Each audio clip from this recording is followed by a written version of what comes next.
So an essential part of the neurological examination is assessment of the gait.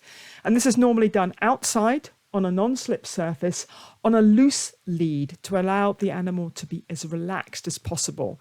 Obviously, you're not going to take a cat outside, so you want them to roam free in the consulting room or even have a video of them moving naturally at home. You want to see the animal walk up and down.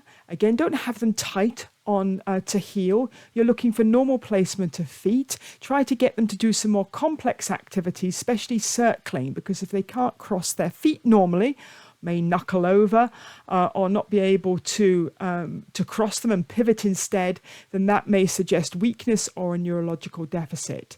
If they're not painful, then perhaps get them to do a more complex locomotor task like jumping up and jumping down. Hesitancy or failure to do that can indicate either weakness or pain. And again, assessing jumping ability is very important in cats. You may be able to do that in your consult room or with a video.